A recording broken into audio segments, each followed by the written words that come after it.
ये हैं रमन और तारा। इन दोनों की शादी कुछ ही महीनों पहले हुई है। दोनों काफ़ी गरीब परिवार से हैं। इसीलिए रमन चाहता है कि वो कोई अच्छा काम करके सभी सुख सुविधाएं तारा को दे। क्या हुआ? आप इतने उदास क्यों लग रहे हैं? क्या बताऊं, पूरे गांव में हर जगह देख लिया, लेकिन कहीं पर भी कोई ढंग का काम ही नहीं मिल रहा है। कोई बात नहीं, आप परेशान मत होइए। जल्द ही आपको कोई अच्छा काम मिलेगा। तारा, मुझे लगता है कि अगर मुझे कोई अच्छा काम चाहिए तो मुझे इस गांव से बाहर जाना होगा। अगर आप इस गांव के बाहर जाकर काम करना चाहते हैं तो आप जा सकते हैं। मुझे इसमें कोई आपत्ति नहीं। अगर मैं इस गांव के बाहर काम करने के लिए गया तो वापस आने में बहुत समय लग जाएगा, क्योंकि मैं बाहर जाने के बाद कई सालों तक काम करूंगा और जब मेरे पास अच्छे खासे पैसे जमा हो जाएंगे तब मैं वापस आऊंगा। क्या तुम इतने समय के लिए मेरा इंतज़ार कर पाओगी? आप मेरी चिंता मत कीजिए। आप अगर बाहर जाकर काम करना चाहते हैं तो आप जा सकते हैं। आप जब तक वापस नहीं आएंगे मैं तब तक आपका इंतज़ार करूंगी। पूरे गांव में अपने लिए रमन को कोई भी अच्छा काम नहीं मिलता। इसी वजह से वो गांव के बाहर जाकर काम की तलाश करता है। कई दिनों तक पैदल चलने के बाद वो एक जगह पहुंचता है जहां उसे अपने लिए एक काम मिलता है। मेरा नाम रमन है। मैं यहाँ से काफ़ी दूर एक गांव से आया हूँ। मुझे किसी काम की तलाश है। क्या आपके पास मेरे लायक कोई काम होगा? तुम बिल्कुल सही समय पर आए हो। कुछ ही दिन पहले मेरे यहाँ से एक आदमी ने काम छोड़ दिया है। तुम उसकी जगह यहाँ पर काम कर सकते हो। काम शुरू करने से पहले मेरी कुछ शर्तें हैं। मैं जितने सालों तक चाहूँ यहाँ पर काम करूँगा और काम करने के दौरान मुझे आपसे कोई पैसे नहीं चाहिए। हर महीने की मेरे जितने भी पैसे बनते हैं वो आप अपने पास जमा करते जाएं, और जब मुझे लगेगा कि अब मेरे यहाँ से जाने का समय आ गया है तब वो सारे पैसे मुझे एक साथ दे दें और मुझे यहाँ से जाने की अनुमति दें। मुझे इसमें कोई आपत्ति नहीं है। तुम्हारे पैसे तुम्हें जैसे चाहिए तुम वैसे ले सकते हो और तुम जितने समय तक चाहो यहाँ काम कर सकते हो। ये देखो, ये दुकान मेरी है, लेकिन आज से इसकी पूरी जिम्मेदारी तुम पर ही होगी। मुझे उम्मीद है कि तुम पूरी लगन और मेहनत के साथ काम करोगे। सेठ जी, आपका बहुत बहुत धन्यवाद कि आपने मुझ पर भरोसा करके मुझे ये काम दिया। मैं आपको बिल्कुल भी निराश नहीं करूँगा।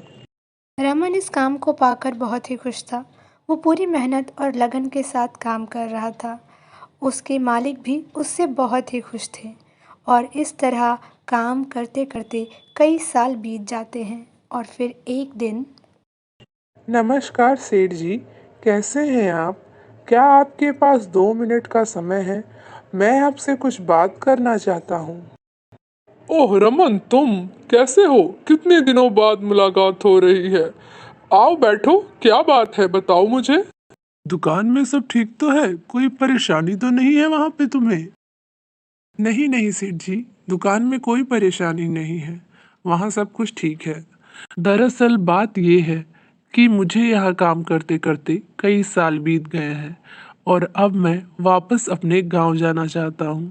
इसीलिए इतने सालों में मैंने जितने भी पैसे कमाए हैं आप वो मुझे दे दीजिए, ताकि मैं वो सब लेकर अपने घर चला जाऊं। ठीक है रमन, अगर तुमने जाने का फैसला कर ही लिया है तो फिर तुम्हारे जितने भी पैसे हैं वो सब तुम लेकर जा सकते हो।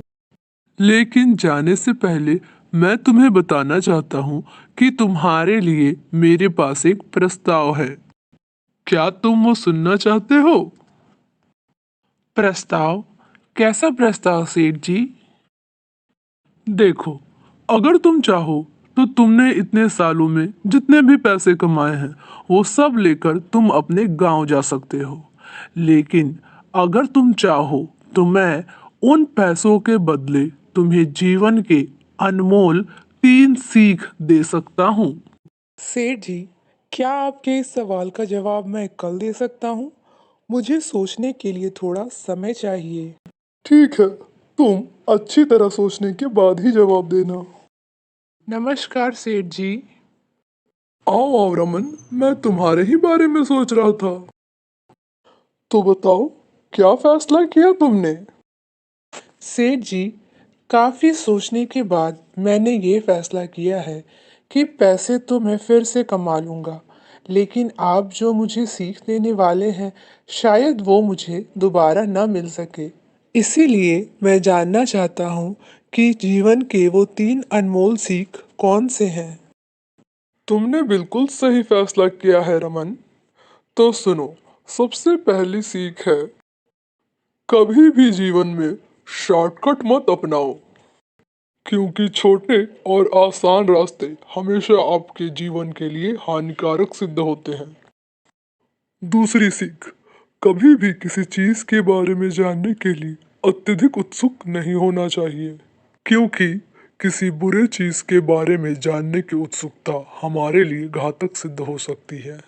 तीसरी और अंतिम सीख, कभी भी गुस्सा, द्वेष या ईर्ष्या की स्थिति में कोई फैसला नहीं लेना चाहिए, क्योंकि इन परिस्थितियों में लिए गए फैसलों से हमेशा इंसान को पछतावा ही होता है। तो ये थी जीवन के 3 अनमोल सीख। मुझे आशा है कि ये सीख तुम्हारे जीवन में जरूर काम आएंगे। सेठ जी, ये सीख तो वाकई बहुत अनमोल है, जो कोई किसी को भी नहीं दे सकता। मैं इन बातों को हमेशा याद रखूंगा। लेकिन अब आप मुझे इजाज़त दीजिए, क्योंकि मुझे काफ़ी लंबा सफ़र तय करना है और मुझे अभी ही निकलना होगा। तुम ठीक कह रहे हो रमन, तुम्हें काफ़ी दूर जाना है। इसीलिए मैंने तुम्हारे लिए खाने की 3 थैलियाँ पैक करवाई हैं।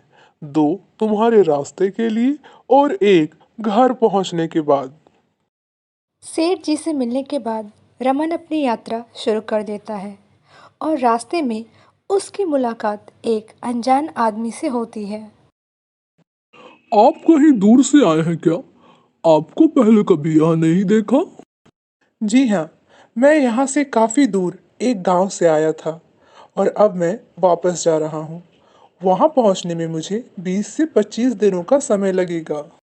अगर आप चाहें तो मैं आपको एक आसान रास्ता बता सकता हूँ, जिससे 25 दिनों में नहीं बल्कि सिर्फ 5 दिनों में आप अपने घर पहुँच सकते हैं।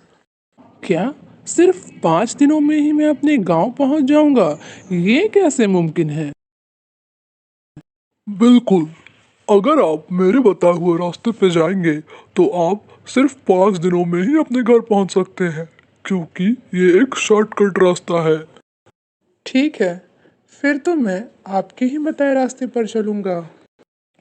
25 दिनों का सफ़र यदि 5 दिनों में ही पूरा हो जाए तो इससे अच्छी भला और क्या बात होगी। मुझे लगता है यही वो आसान रास्ता है जिसके बारे में उस अनजान आदमी ने बताया था।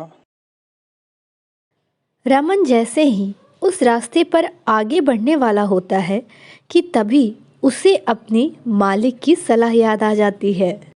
कभी भी जीवन में शॉर्टकट मत अपनाओ, क्योंकि छोटे और आसान रास्ते हमेशा आपके जीवन के लिए हानिकारक सिद्ध होते हैं। उनकी बात याद आते ही रमन अपना फैसला बदल देता है और वापस अपने लंबे रास्ते पर ही चल पड़ता है। कुछ दूर और चलने के बाद रमन की मुलाकात फिर से कुछ लोगों से होती है। भाई साहब, क्या आप मुझे बता सकते हैं कि यहाँ पर कोई रहने की जगह मिल सकती है या नहीं? यहाँ से थोड़ी दूर जाने पर आपको एक छोटा सा गांव मिलेगा। वहाँ जाकर आप रात में रुक सकते हैं। तुम्हें देखने से तो मालूम पड़ता है कि तुम काफी दूर से आ रहे हो बेटा। जी हाँ, दरअसल मैं काफी दूर से आ रहा हूँ।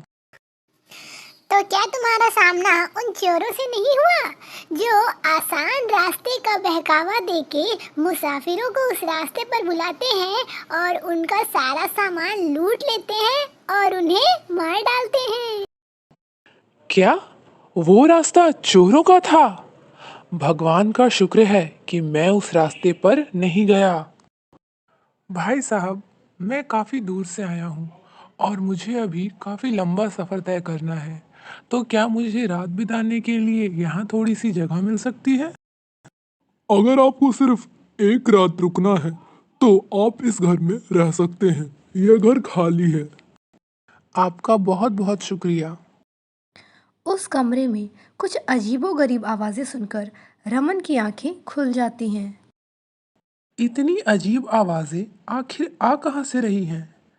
मुझे अभी बाहर जाकर देखना चाहिए।